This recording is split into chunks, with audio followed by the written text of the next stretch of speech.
My system still ain't gotten the memo we're clear of the relay. I'm itching to keep running. We're damn lucky we got out in time, Commander. Real glad you found a way to mitigate the destruction. Without the relay looming over all, maybe the island can finally recover. Lon knows it's seen enough as it is.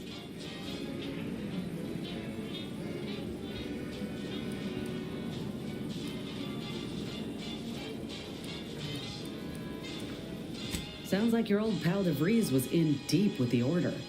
Now, I don't know a whole lot about them, but I don't reckon fanatical is part of their employee code of conduct. And as you've seen, that kind of loyalty can pose a real problem to everyone else. But we'll track her down before it comes to a head.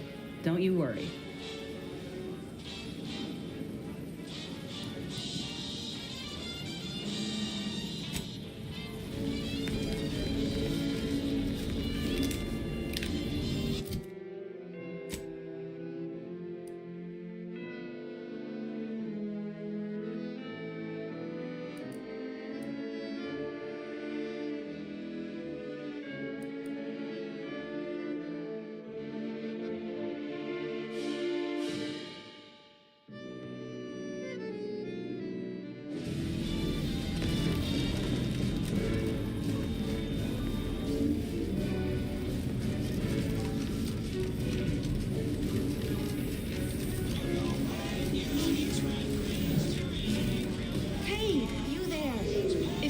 Greetings.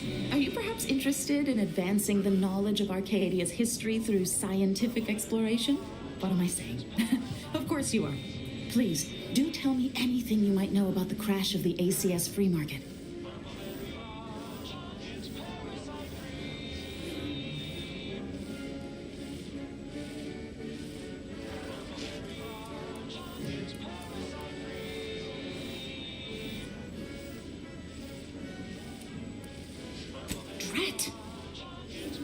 It's mortifying that my options would be so limited that I must resort to random chance to achieve my aims. Do pardon my forwardness.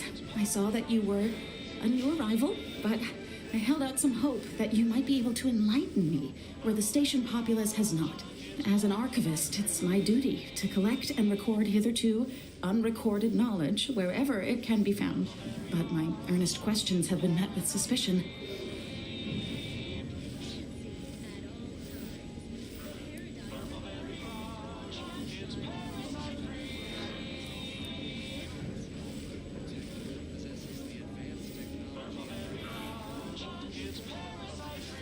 Correct. Unfortunately, I'll take that question to mean that I can't interview you for more information. Fiddlesticks. If some independent preservationist would be willing to assist me in discovering the truth, I certainly would appreciate it.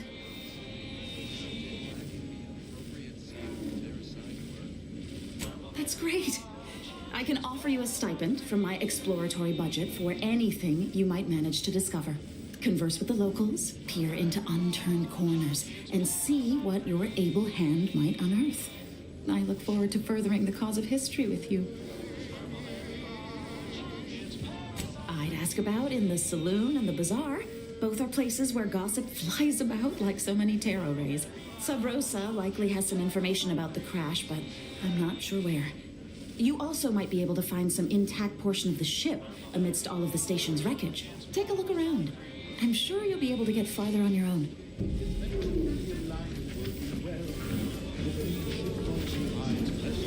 Keep an eye out for snitches. We got a good thing going here.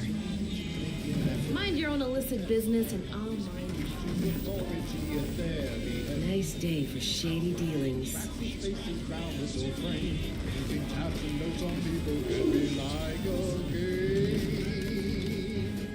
Celebrate the good one, turning those who stole. How are the informant lines treating you?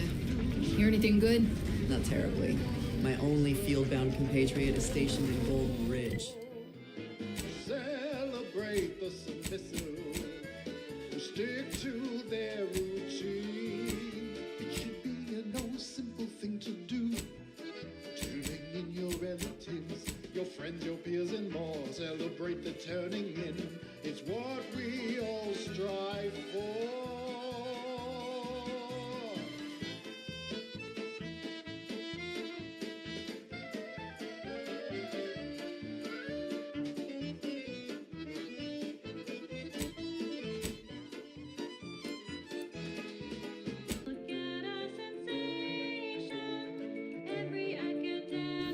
she repeats is endless military twaddle. Don't tell me you prefer the old days when you were a protector. For my part, I sure as hell ain't going back to Towson.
forecasts, and relevant informational details for near present and future calculations.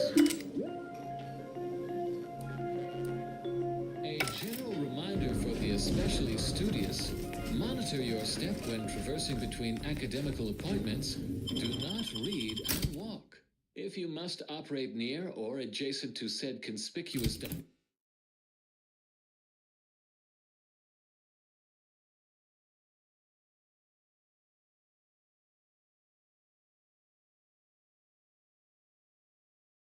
dimensional disturbances, please take additional care.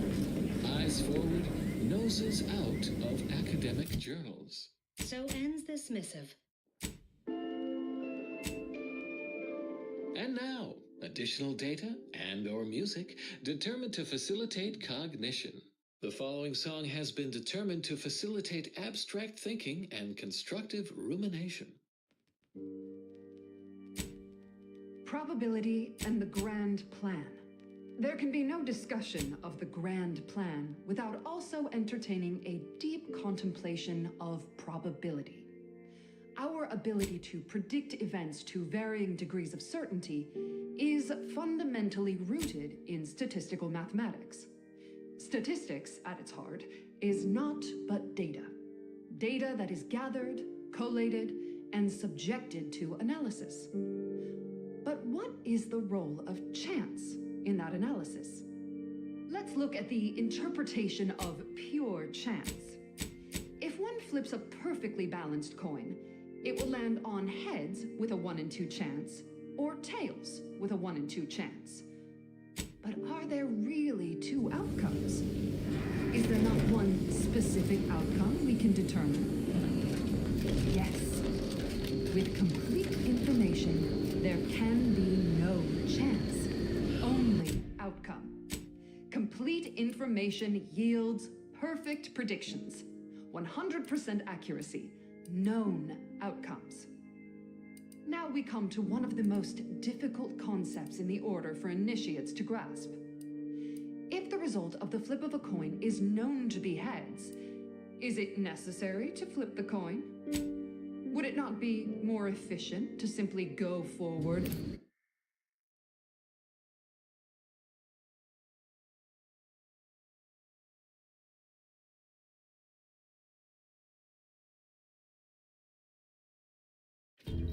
As if it had been flipped, and proceed with whatever action that flip was intended to choose? If so, what part of that choice was ever left to chance? The answer, of course, You're free to pass, stranger. only when there is less than complete information are we reduced to chance. At present, we do not have complete information. Outsider? Instead, we are still forced to deal in probabilities, expected values, and standard deviations, which lead to the dreaded sigma of probability distributions. By necessity, we are forced to estimate outcomes based on assumed distributions of sample populations. Such a travesty. No, not a travesty, a tragedy. A horror. A horror the archive will help us avoid. Every bit of data collected, analyzed, and input by our archivists brings us closer to our goal, to the solving of the universal equation. Probability is not enough. Guesses are not enough. Incomplete information leads to inaccurate predictions, which lead to tragedies. We must not guess. We must know. Help us know. Contribute any and all data you can collect to our proud archivists. And you too can say you contributed to the archive.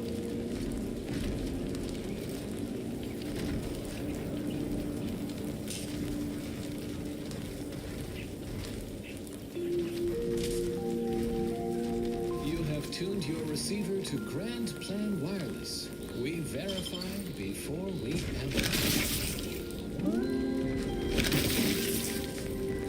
Attention order acolytes, perfection now exists in sandwich form.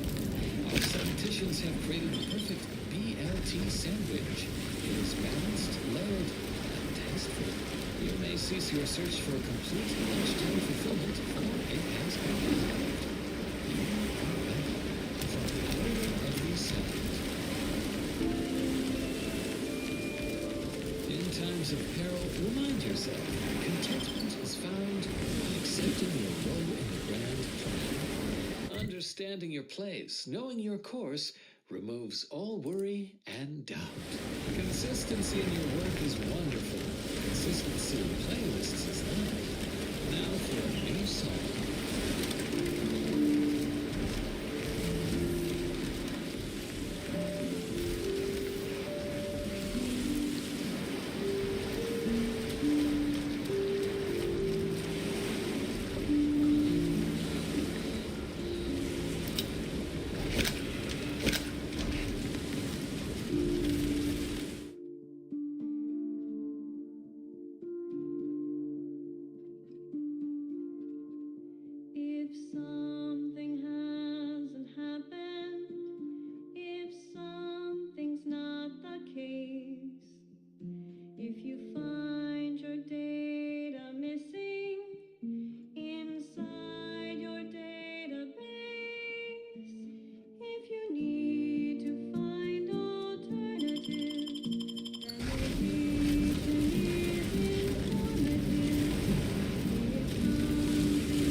but consistency in playlists is not.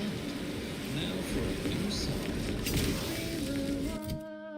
Once two separate points, we had no connection till the aim of the order gave us both direction.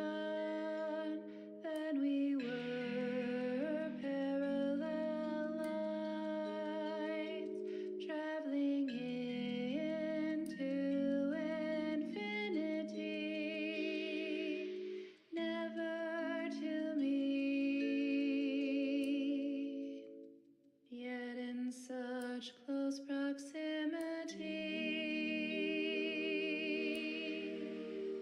And then one day our eyes did meet, and fate set into motion that telltale surge of dopamine and increased oxytocin,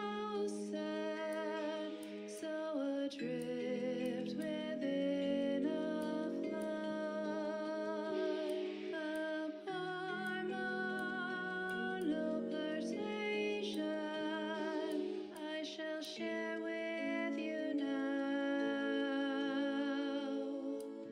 my heart's complex equation.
Equals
Are there any numbers you can name off?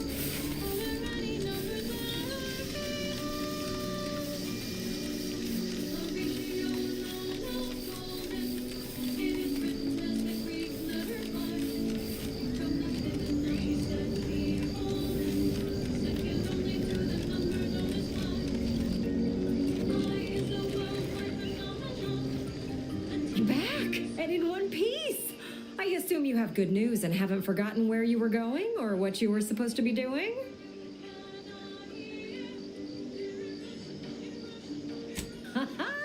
I was hoping for at least one, but both at once? Exceptional. None of my lab assistants are ever this efficient.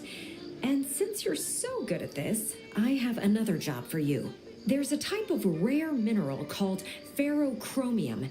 It's yellowish in color and typically forms in rocky, mountainous areas or caverns. Our data points to the east coast of the island, the far southwest, and just this side of the ravine, almost straight north of here. Same rules as before. You keep what you find.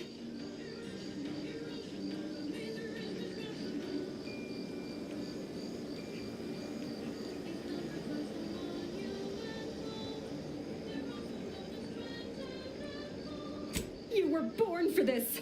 Oh, this is so exciting.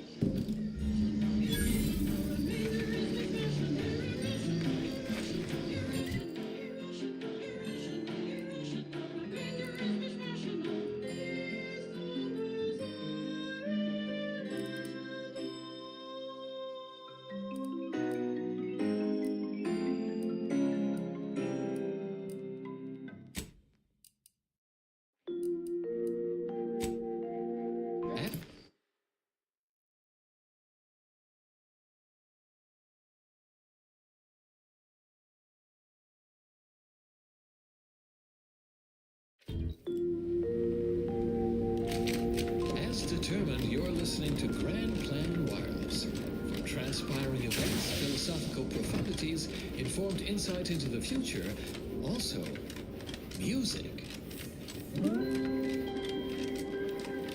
Welcome to another installment of Ask a Vicar with Vicar Mag Sci. A recent inquiry: why do I hear ordered product advertisements from the same voices denouncing Auntie's Choice rampant commercialism? Good question. I'd say the place we differ most from our consumers' rivals is, well, our overall philosophy. The way we view everything. They believe in profit above all else, while we strive for the independence of all humanity, for the solution of the universal equation. The difference could hardly be greater. So, while we might share methods from time to time, such as the distribution of goods in our case, to help others ascend to greater heights, Armed and ready. it could hardly be more dissimilar. Back in business.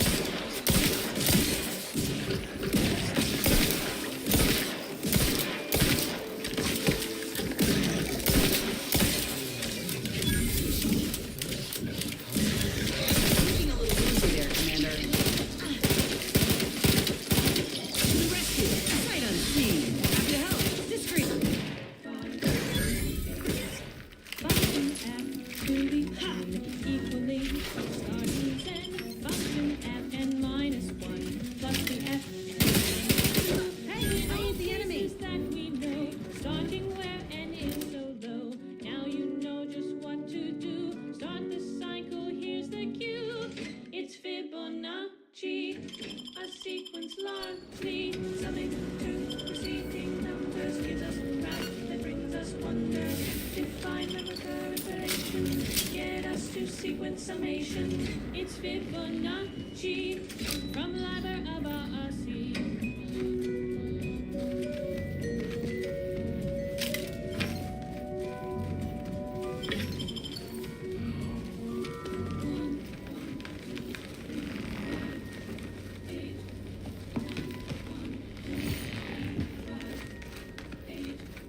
Gazing upon the golden spiral, a part that's quite so vital, arcing in a circle motion.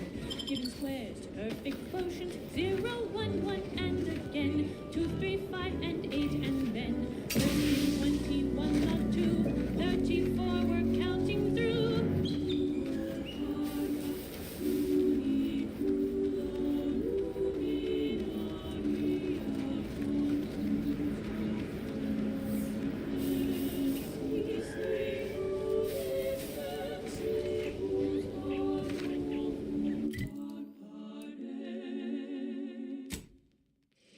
It's Fibonacci, a sequence largely summing to preceding numbers gives us math that brings us wonders.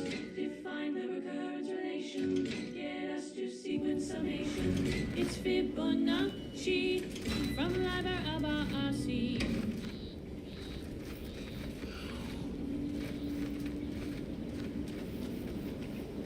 The Fibonacci sequence is a sequence in which each number is summed to 1, 2, 3, 5, 8, 13, 21, 34, 55, 89, 1, 44, and so on and so forth. It's Fibonacci, a sequence largely summing to preceding numbers.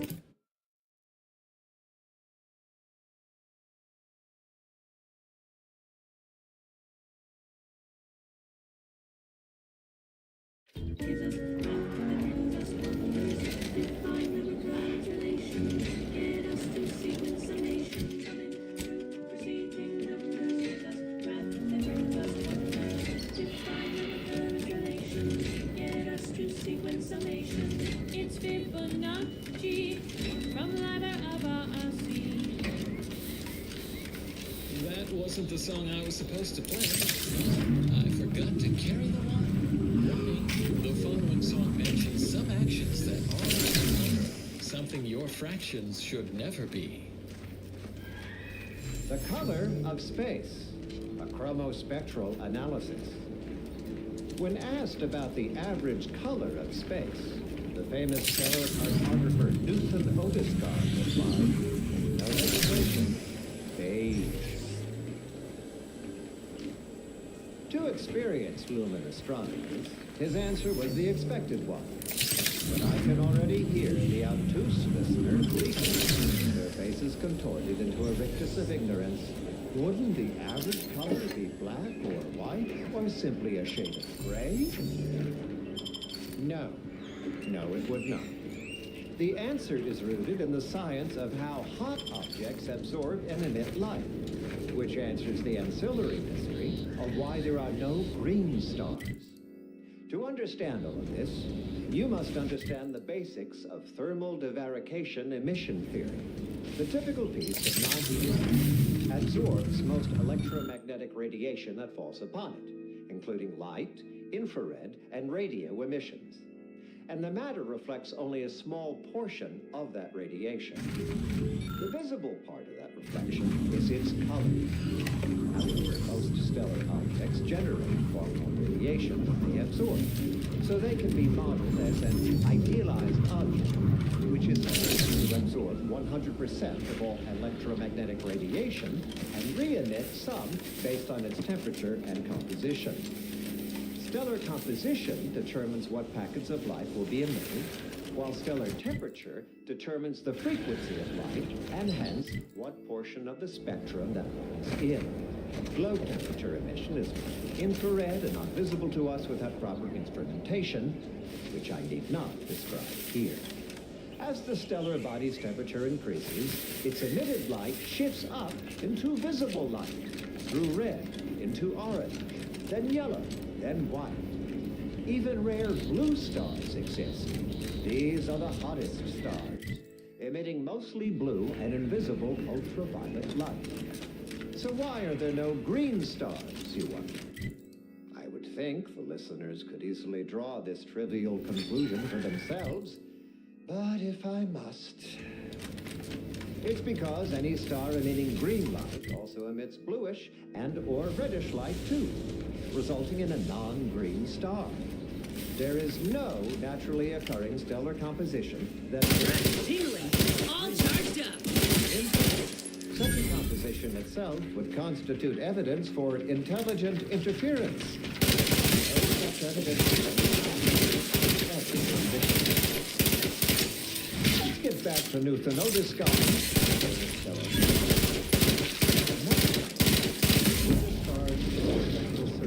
Was straightforward.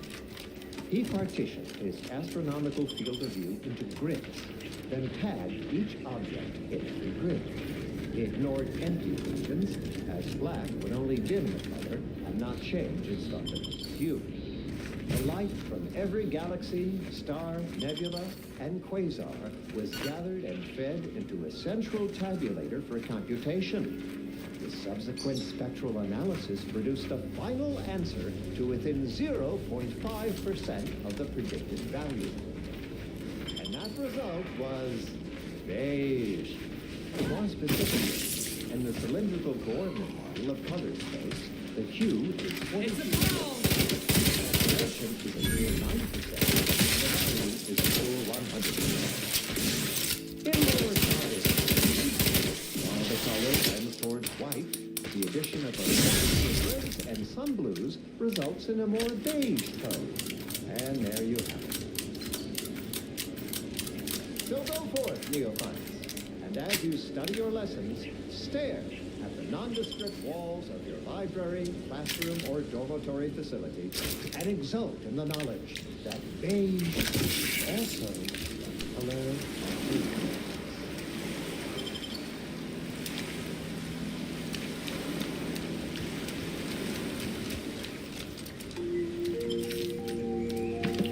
Next, the latest field data validating or repudiating our forecasts and relevant informational details for near present and future calculations. For those of you on the field or heads down in the search during our last shared learning symposium, we offer the following experience in Peter Maxisai's presentation. Welcome to Zeranium and You, a brief accounting of this crucial material. Though minute amounts were first discovered in the Beta Draconis system, Zeranium wasn't found in significant quantities until the terraforming of Cloister and Eden, since it's become the principal power source for all recognized inhabitants of the system. But it's not without its dangers, and, at little risk, efficient utilization took time.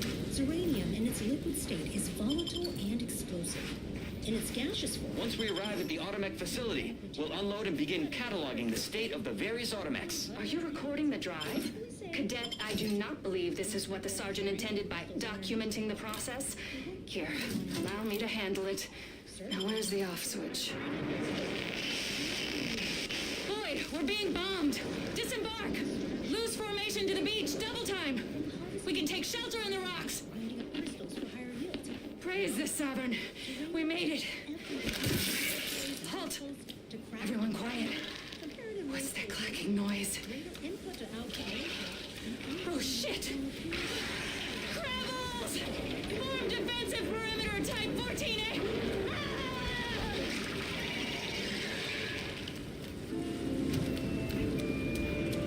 Further beneficial content soon follows.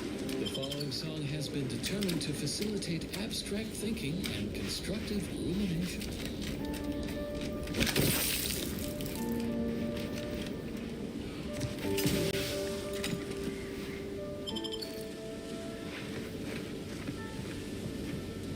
Do not worry when things become complicated.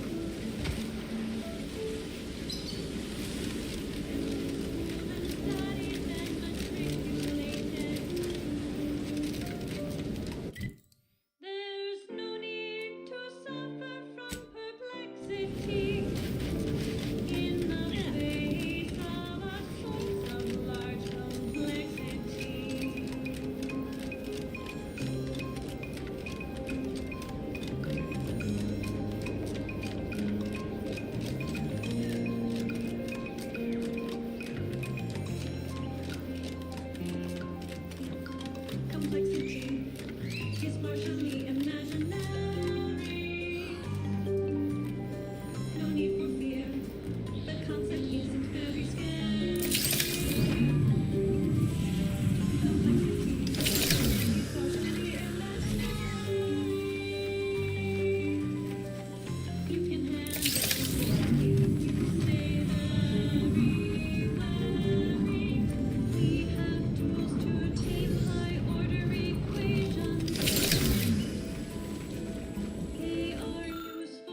This is Grand Plan Wireless, broadcasting soothing tunes for your audio canal and enriching content for your cerebral cortex around the chronometer until we achieve ascension.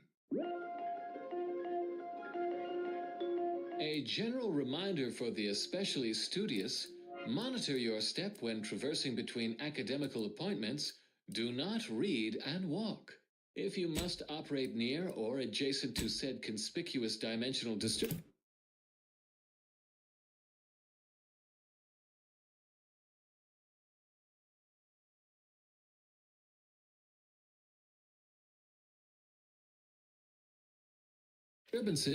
please take additional care.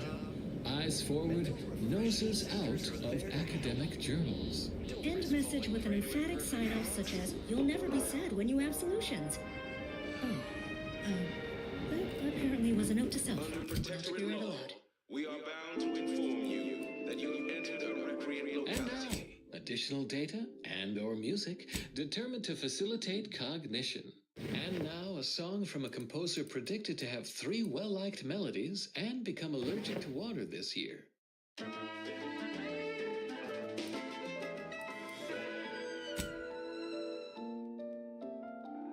It's not enough to say you think so without defending your position. We won't accept a hunch or feeling, an idea based on execution. History, human societies were constantly out of balance. Individualism You have the gratitude of everybody in Westport, especially me. led to terrible suffering. Poor tears didn't have the firm but never the hand of the sovereign to guide them. Here's any confusion for a mathematical equation, logically guaranteeing the conclusion, using inference and logic to cover all the bases, and with reason and deduction, so it's always crucial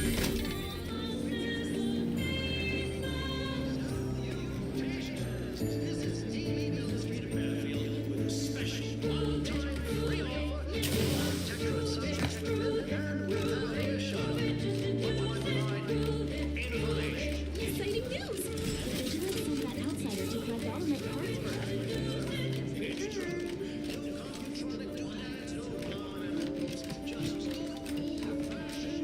show us how it works. What's a basic truth? Let's show how it works. Here's a basic proof. The sum of 2 even numbers, this you can believe in. The sum of 2 even numbers always comes out even. A proof, a very proven proof. That is how it works. That's a basic proof. Can you give another one more basic proof? When a triangle exists with an angle that is right, square their shorter sides, shorter based on height. The sum of those squares will always be of use as the square of the longest side, the hypotenuse. A proof, a very proven proof. You think you know it all, the answer's in your heart. Unless you show the proof, your theory will be picked apart. Your theory will be picked apart. Prove it, yes you must prove it. Prove it, just deduce it. Prove it, yes you must prove it. Prove it, just deduce it. If you cannot prove it, take your People have been complaining about those ads playing. I'm an heir to all manner of hollering. Can't imagine telling Hogarth I'm leaving. Believe I'd feel additionally traitorous once I met his gaze. Can't imagine telling Hogarth I'm leaving. Believe I'd feel additionally traitorous once I met his gaze. I wish everyone's neighbor Prudence was my actual neighbor. Except my domicile is presently underwater. Stay true, outsider. Another installment of Ask a Vicar with Vicar Magsaysay. Oh, here's a question from a new pupil. Has the Sovereign said how many of those pills were each allowed? It must be at least a fistful more. No, the matriarch person. Wonderful! I do enjoy educating the uneducated. The succinct answer is no. Our presiding bishop never met the matriarch, but let's look at all she has done. Over the course of her decades-long appointment as presiding bishop, Ruth Bassar has added multiple parameters to the calculated life equation of the matriarch. She has determined derivatives at multiple points along that function, obtaining a Maclaurin series with a convergent approximation beyond any previous... Apologies, but an automechanical works is never version exceeding 5 sigma, a level of calculation superior to all bishops before her. Cite her thesis with confidence. Glad to not save your curiosities. And by all means, employ her again and again with abandon. I, Vicar Magsaysay, will be happy to enlighten all who will listen. What happens next may surprise you, but not us. And now, more music to perform advanced calculations by.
That vacuous cacophony.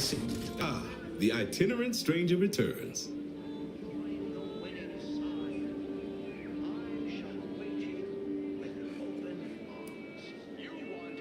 Tell me what you...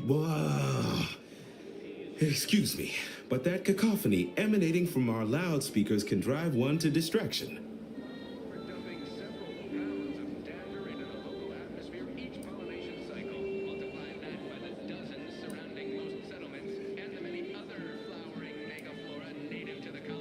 That is concerning. Perhaps somehow we could still tough things out, though, with only a modicum of suffering.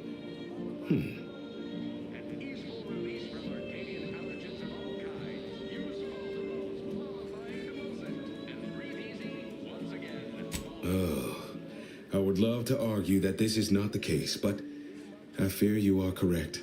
This war, this devastation, it can't be denied they've taken their toll. Ultimately, I regard their well-being above all, but the joke is on you, really. and them, I suppose. Don't you see? We're all traitors. I no longer hold any authority over anyone. But if they still wish my blessing, it is theirs. My former subjects are free to live an empty life with Auntie's choice. I'll make an announcement. Order them to depart for Fairfield. But I will be staying.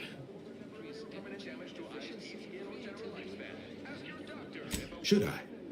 Haven't I failed them enough for one lifetime? No. I will stay here and loyally await the judgment I richly deserve.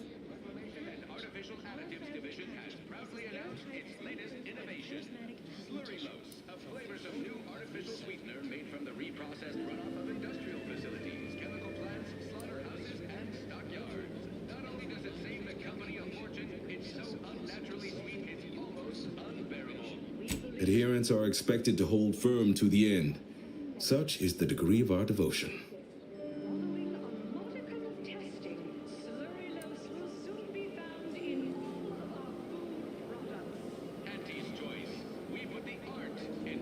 Oh, come now. I am a vigilant of the Protectorate.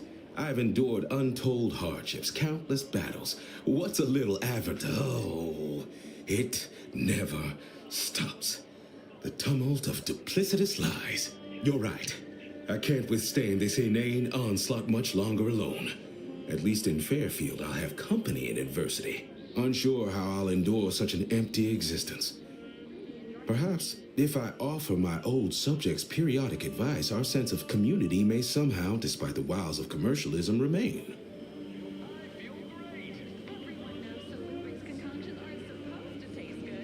All right, then. Suppose it's time to make my announcement. That's how you know it's working. Anarfish Restorative Elixir. Additional health benefits. When I first joined up with you, I figured Milver Street and Carr knew you'd do a good turn for our folk eventually. Thought if I tagged along, it'd be good for my resume or some such. And it seems all of us were right. That relay ain't a threat anymore. But one thing I couldn't quite figure out all this time is what you were getting out of helping us.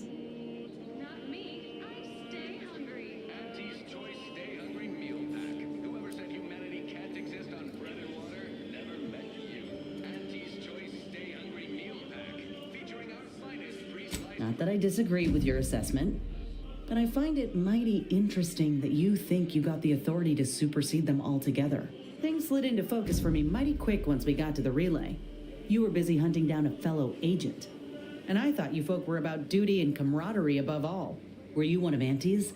I tell you just to shake the ladder hard while your traitor is climbing up, and enjoy the show when she tumbles down. What recourse do you actually have?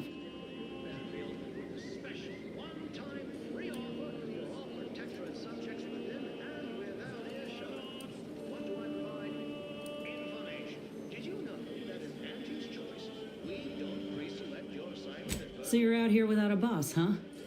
Might not be so bad. Though I'm curious if they'd even see justice done to your traitor. You agents are untouchable, or so the story goes. Ain't had many dealings with the Earth Directorate. You and Ibarra are the first agents I ever met, in fact. But you get things done. I trust you. As for Ibarra, verdict's still out. He insults Auntie's choice a mite too much for my liking. But that's the Earth Directorate's company policy, ain't it?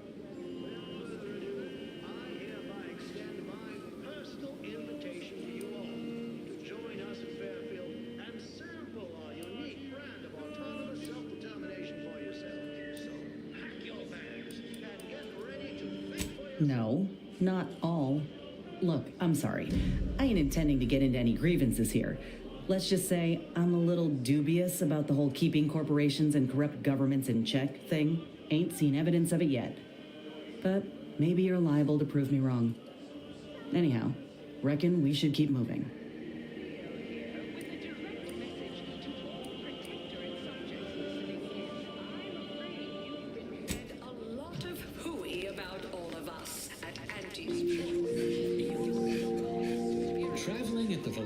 Of light through the vacuum of space on our primary band, this is Grand Plan Wireless, the informed, sourced, peer-reviewed sound of scientism.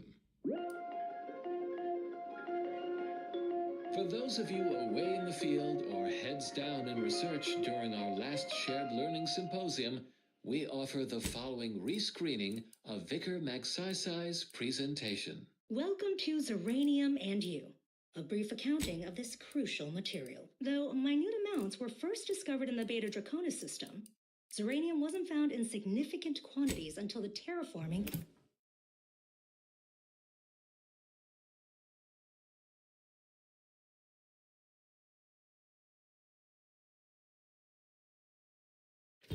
of Cloister and Eden, since it's become the principal power source for all recognized inhabitants of the system. But it's not without its dangers, and, lower risk, efficient utilization took time. Zeranium in its liquid state is volatile and explosive. In its gaseous form, it is toxiferous to organic material. But in its crystal state, it's practically putty in our hands.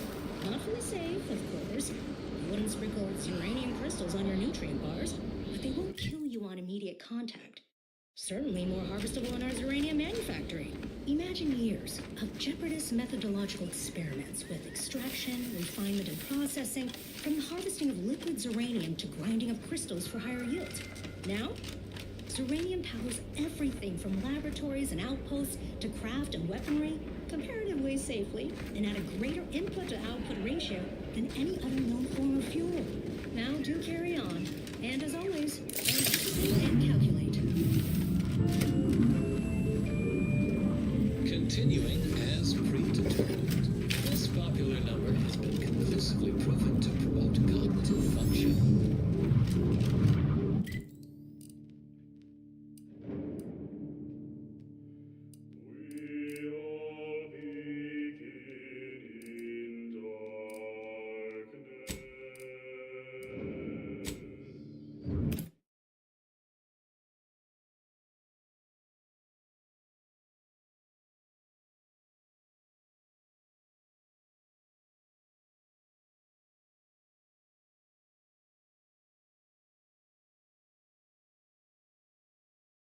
Whether it's an orifice or a face, Andy's choice makes us pay for it. Ever wonder if our assignment here will never end? Like our employment contracts just keep renewing. A lot of fresh blood in the talent pool around here with these protectorate defectors. Not sure how I feel about that.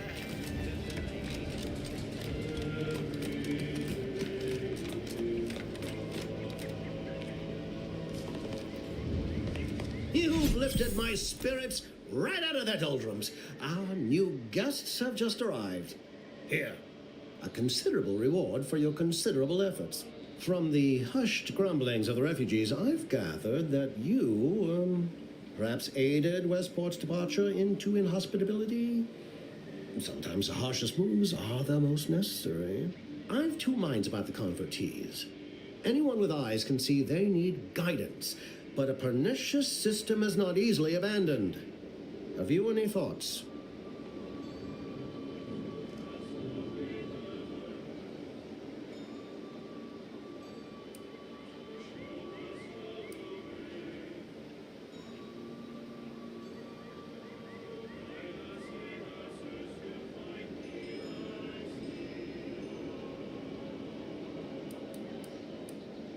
Trust will take time to build, time and patience. But that is an investment I am ready to make. You've given me a great deal to think about. I am in your debt. I cannot overstate what a capital compatriot you've been, my friend. Now be off. I've many refugees to see to. Now, should you ever find yourself visiting the ACS Undisputed Claim, do come see me. I've no doubt that when we next meet, I'll have risen 6 ranks, at least. Farewell. In cold weather outerwear as we visit Elysium's Ice Moon Cloister, home of the Archive.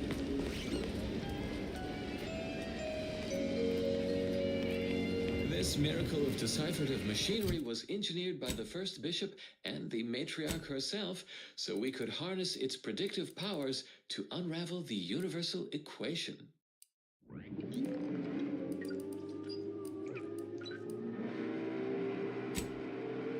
Beneath Cloister's permafrost sprawls an endless maze of componentry, resistor banks, logic assemblies, data manifolds, quantifiers, re-quantifiers, re-dequantifiers.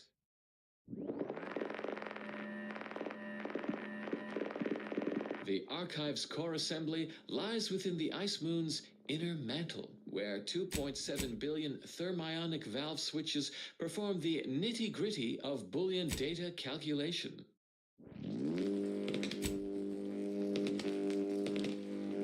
Such processing generates tremendous heat, which is dissipated by the thermal transfer system.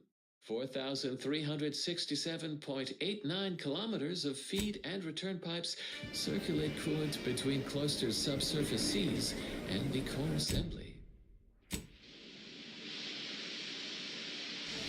When in operation, the core would turn molten in 1.8 minutes without thermal transfer's consistent hydraulic pressure of 3,300 psi. Fortunately, this system is foolproof. It would take deliberate human intervention to operate the archive without the thermal transfer system. But who would act so irrationally?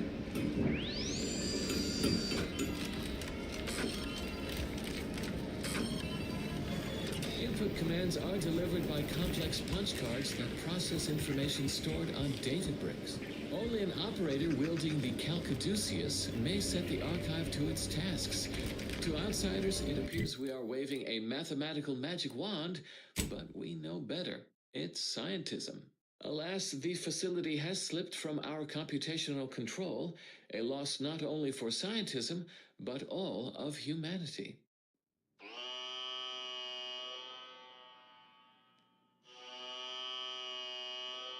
It is imperative that we recover the archive and resume its great purpose, solving the universal equation so we will inevitably achieve ascendancy.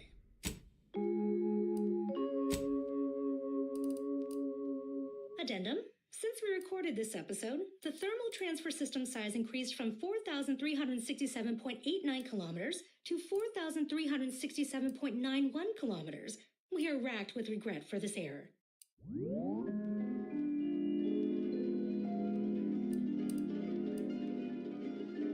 Stand by for further stimulating content. Warning, the following song mentions some actions that are improper, something your fractions should never be.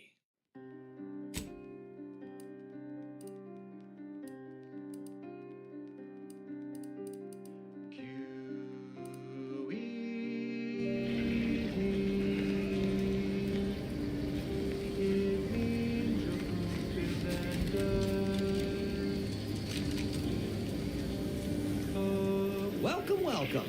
See anything you like? How can I improve your day the Auntie's way?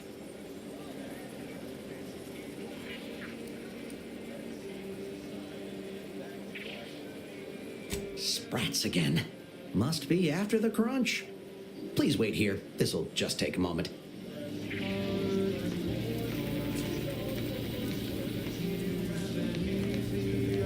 No sign of them sprats, thank law.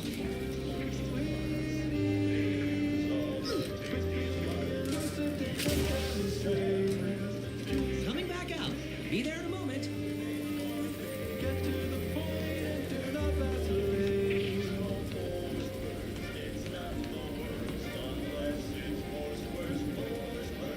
How can I improve your day the Auntie's way?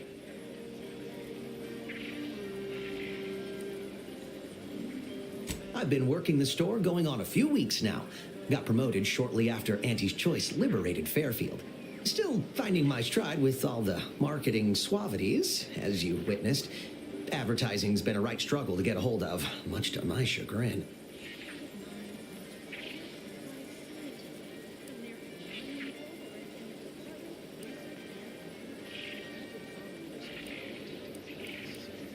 Well, advertising is an essential part of my business.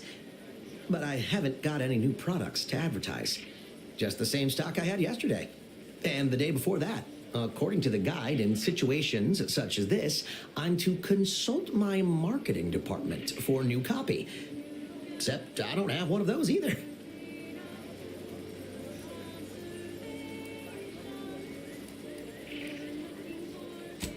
didn't want to seem discourteous by asking. I still sometimes forget this isn't the Protectorate. Maybe I will put in the request. That'll sure show some initiative. Thanks for all your help. Now, is there anything I can do for you?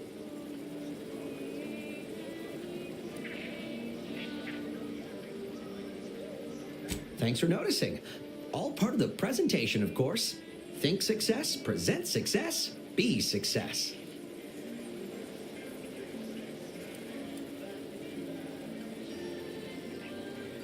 Sure thing.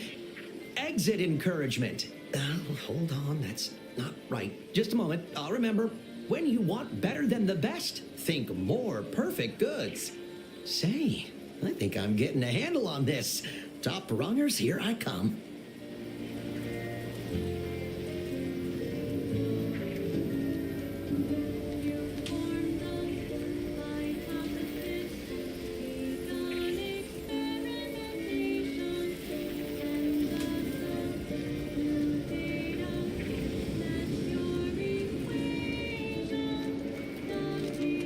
This paradigm thing you people are always going on about. Does it really improve your life? Yes. The paradigm research supplies all we deserve. Is it available in extra strength?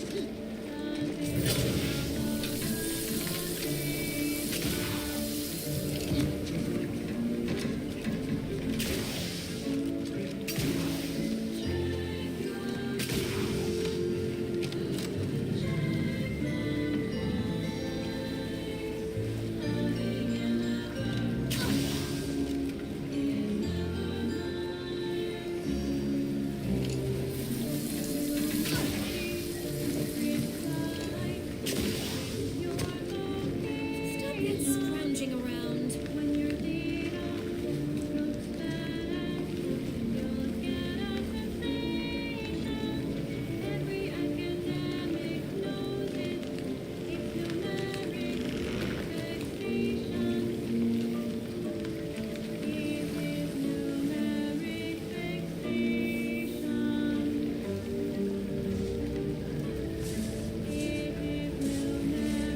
Other former Protectorate folks and I have been meeting up regularly.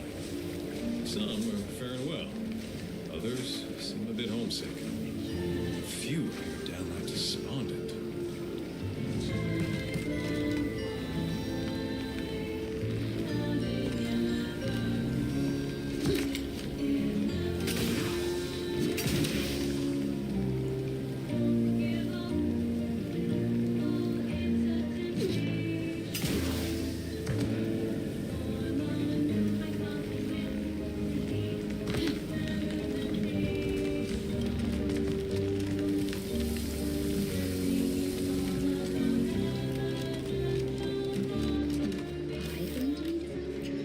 You certainly can't have mine.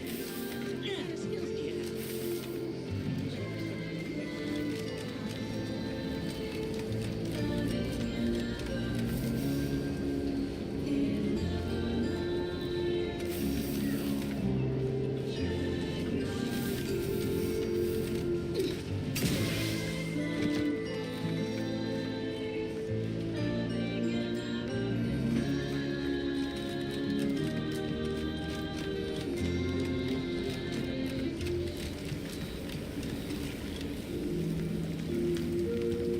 You're back. Why?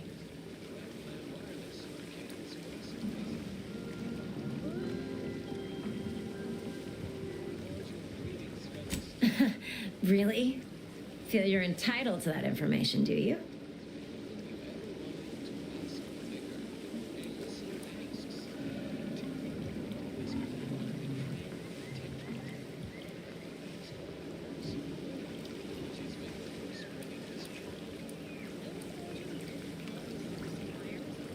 Nah, it's only a crime if you get caught. And you only get caught if you cause enough trouble that excessive corporate malfeasance has no choice but to haul you in. So long as you respect their boundaries, keep the right palms greased, and apply a bit of discretion, it's easy enough to do just about anything you need done.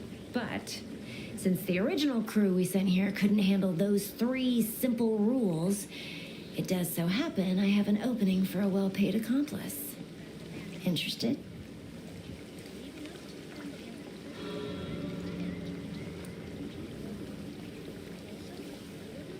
I'm part of Sub Rosa. We're a group of merchants, information brokers, and commodity traders who deal outside the systems most folk are confined by. You can trust them. We make under-the-table deals with them all the time. We're the best way to get things done in anti-space if you're looking for profit. Want to buy it, sell it, move it? We've got someone to do it for you.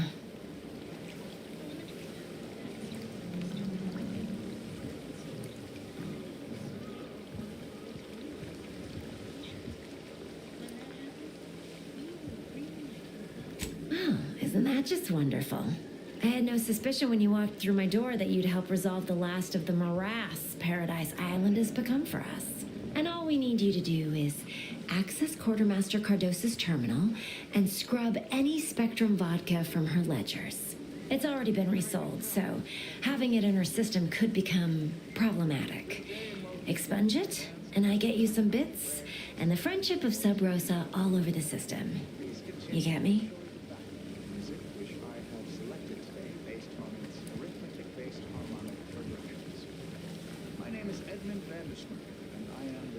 And I'll be waiting here with your bits.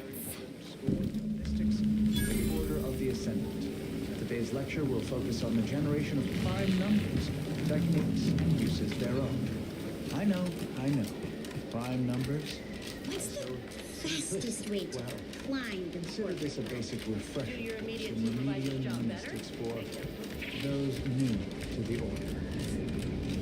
I will start by explaining what a prime number is, despite the fact that you should have learned that definition decades ago, while still in diapers. But no matter. I have been called many things, and repetitious is one of them. I have also been called redundant several times, and once I was called reiterative, if you can believe that. So, prime numbers. What are they? Knock off the The funny simplest business. definition is this.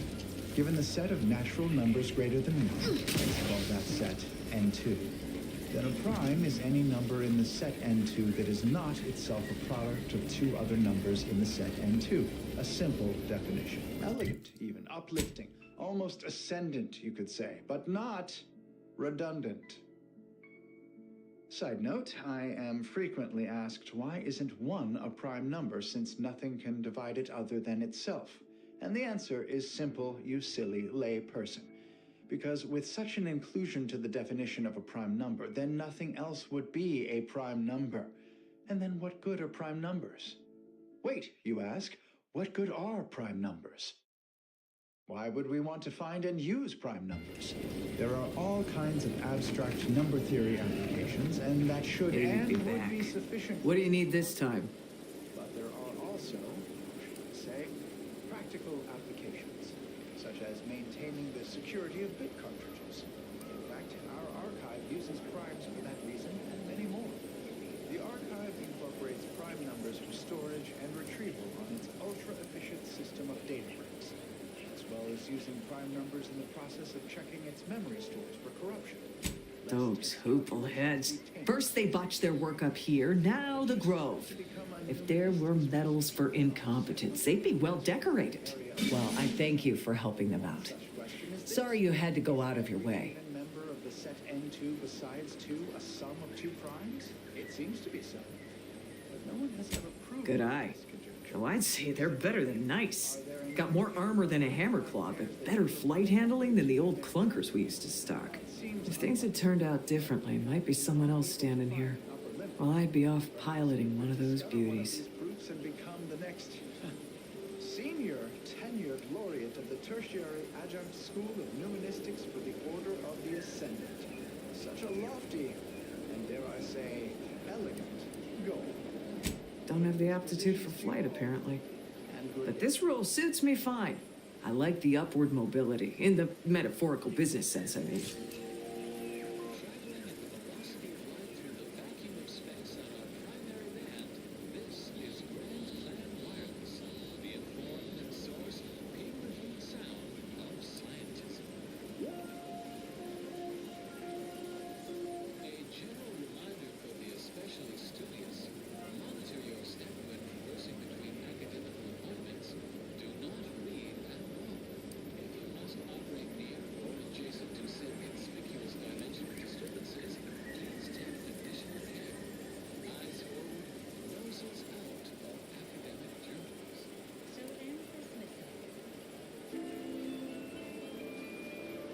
What? She'll start bleeding fuel during ascent, if not worse. I'd best go and take a quick gander, just in case. Thanks for the tip. And become allergic to water this year.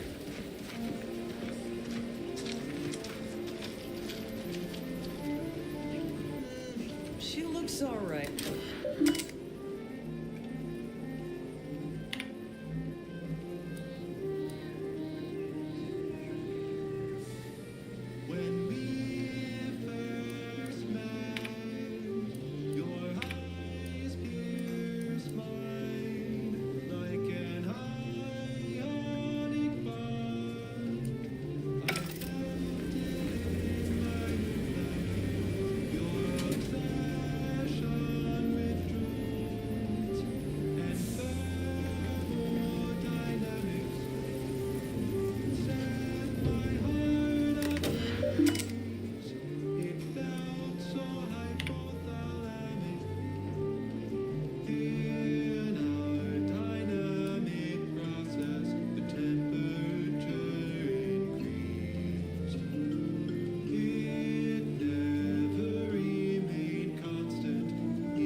Purpleberry Crunch. Real warriors eat it right from the box.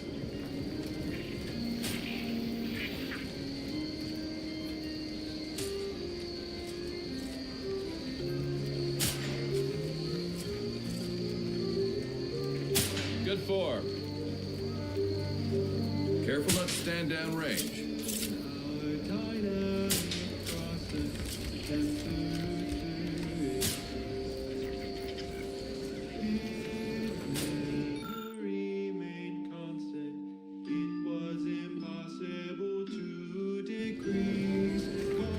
You'd make a great lower manager.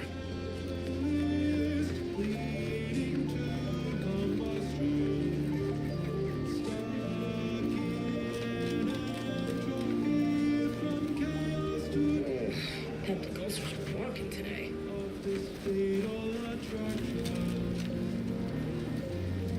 And over there, you see, the fuselage has been modified to endure the pressure of repeated entries, which is... but listen to me blathering on. Tell me what you need, and I'll do my ample best to supply you.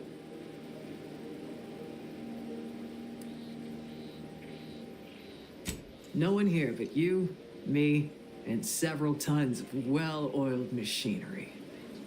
What's this about?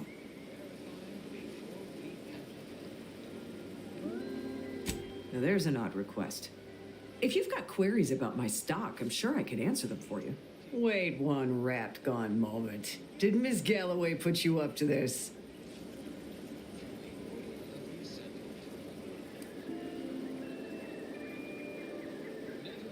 She asked me for terminal access not even a fortnight ago. I'd call it coincidence if it didn't feel so much like conspiracy. I can't for the life of me adduce a reason as to why a greenhouse manager would be interested in military inventory. What kind of plants are we growing in there?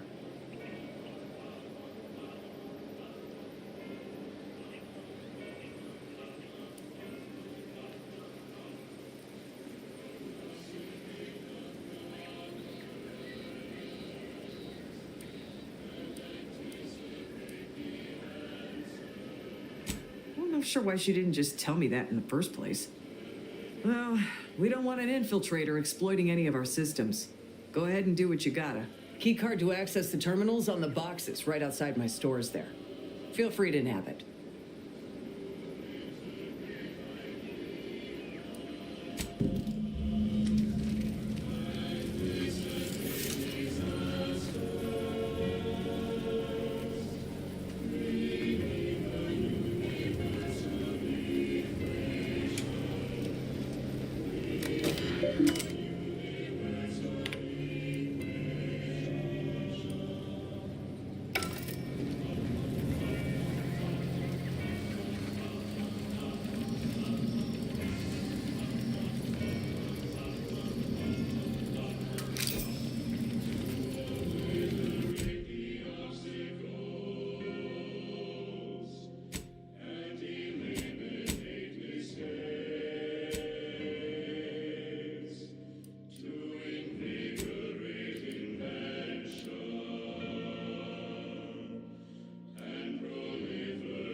Business is always good when a war's on. What do you need this time?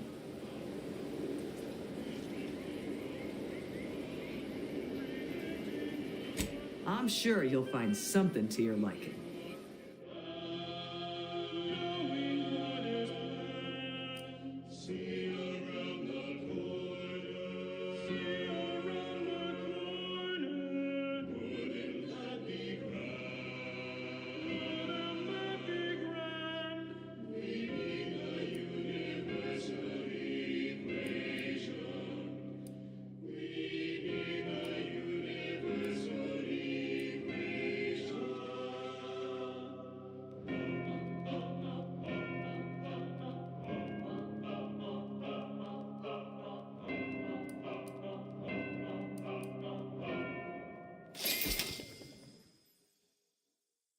On this electrifying episode of Notable Locations of Scientific Inquiry, we travel well outside our zone of academical comfort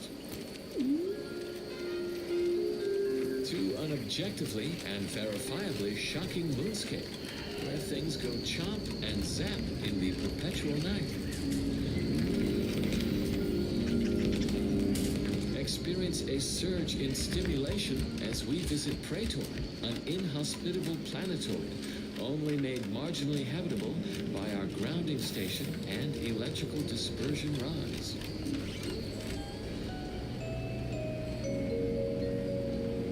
The Elysian moon Praetor is as fascinating to the mind as it is mortiferous to the body.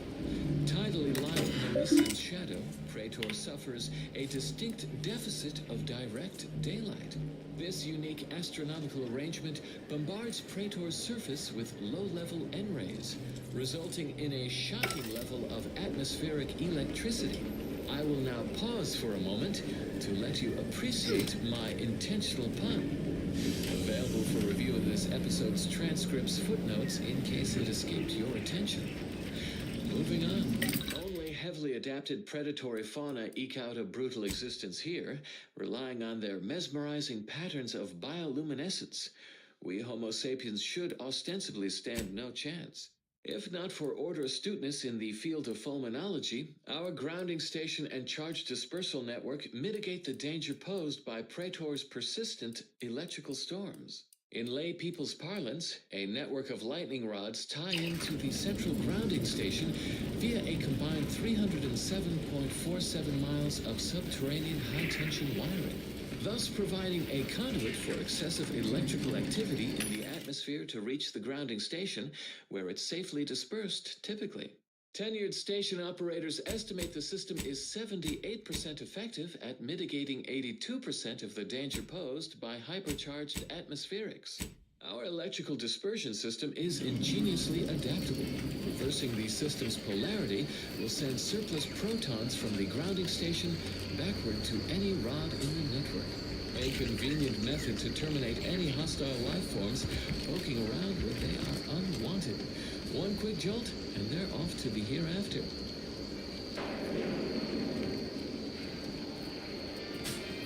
Simply an intriguing possibility to consider as you mull the many facets. He'd make a great lower manager. Grounding station, objectively a notable location of scientific inquiry.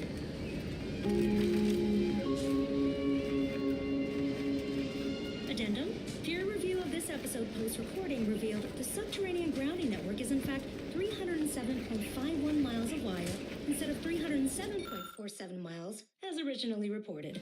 We apologize profusely for this careless failure of basic fact-checking. The responsible researchers have been formally censured. Stop that sprouting around.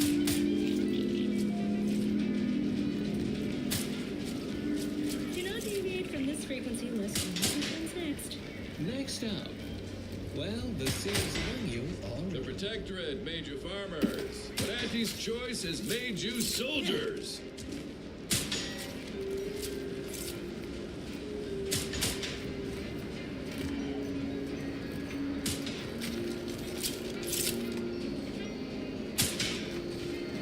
Capital shot, recruit.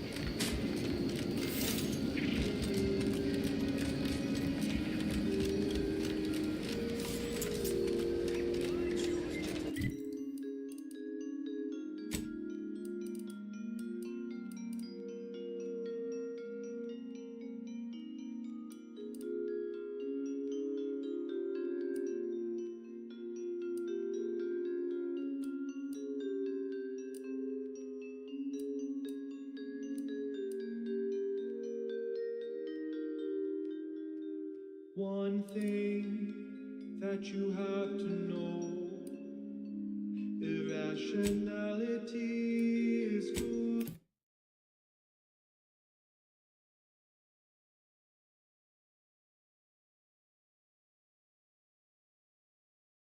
Good for the workflow.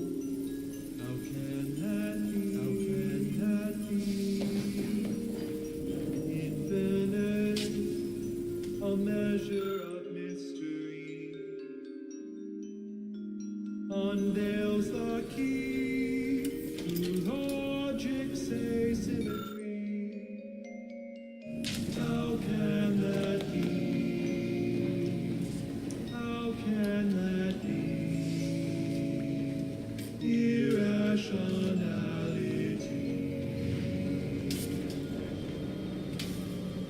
One thing that you must profess, irrationality is a part of our progress. How can that be? How can that be? Using pi, a number without end, evokes a result correct in the given end. Accept it, and you can plainly see a positive externality. A positive externality. A positive externality. One thing you can plainly see. Accept it. In this infinity, can it be a positive externality? One thing, the irrational accept it. In the calculation, can it be? Can result in explanations. How can that be? How can that be? How can that It was great This one was for Niles, right? It was great meeting you, Niles. You're right. An agent's life is a busy one, and there's little time for meeting with citizens to say farewell in person. But we are happy to be of service. As for your question, there's absolutely no reason you couldn't become an agent if you put your mind to it. It only requires hard work and a dedication to the greater good. I have no doubt that you have what it takes to be one of the best and the brightest, Niles. Good luck to you. And look me up if, or should I say when, you become an agent.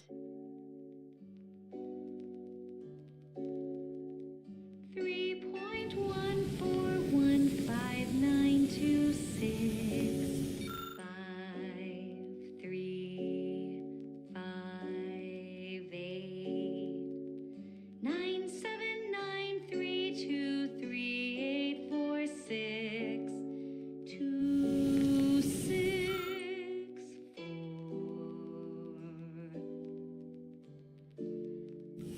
3.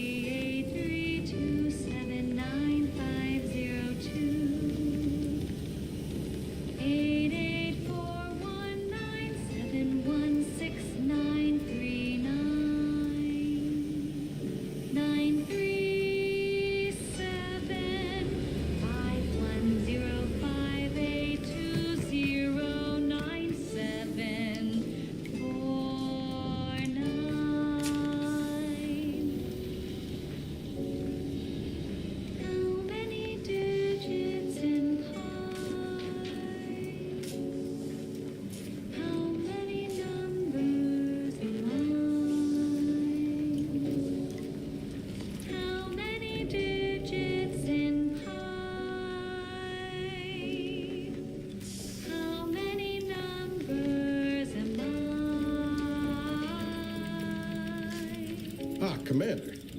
Caught me cogitating.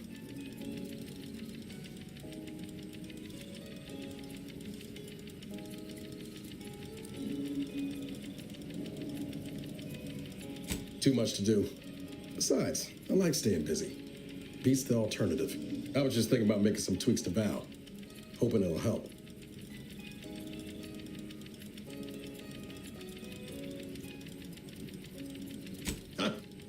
You know your automechs. All of the above, more or less. Val's old in automech years, so she requires a lot of routine maintenance to prevent her hardware systems from deteriorating further.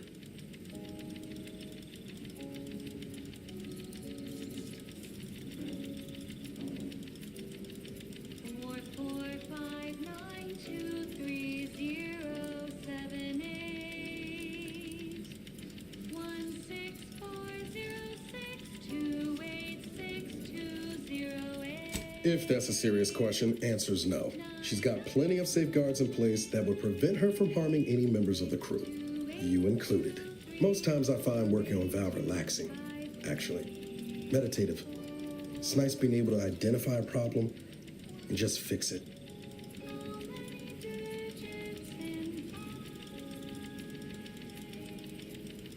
That's it exactly.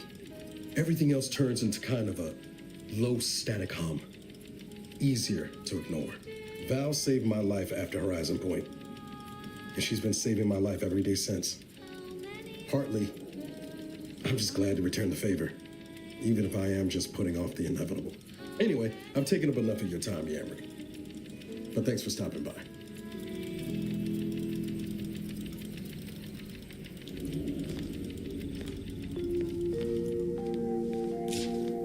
Determined, you're listening to Grand Plan Wireless.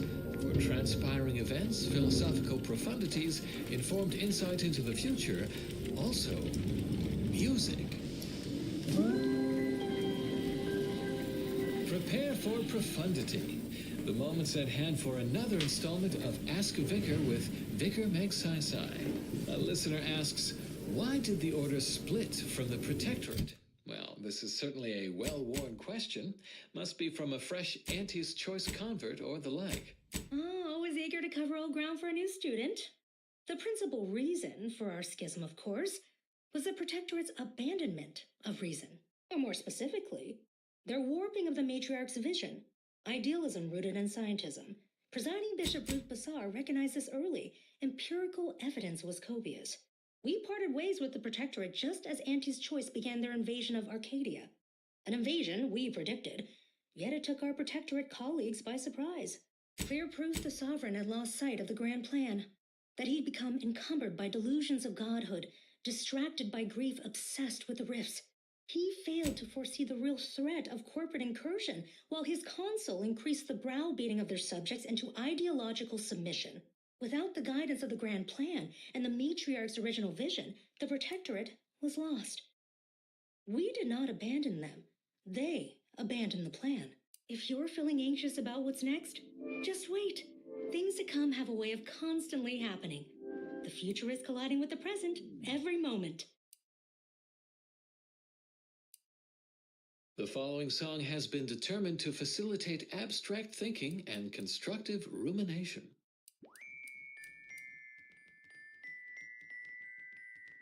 These outer worlds are cruel, the universe is cold. 2.7 Kelvin, if truth be told. Scientism is a lonely field, we research double-blind. The very fact we found each other boggles the undisciplined mind. I can count on you, you can count on me. We're the golden ratio, geometric harmony. When our theories are challenged, when we start a peer review, you can count on me, and I can count on you. Colleagues can be cold, but academia's always true. Why use double entendres when sextuple ones will do? You taught me science.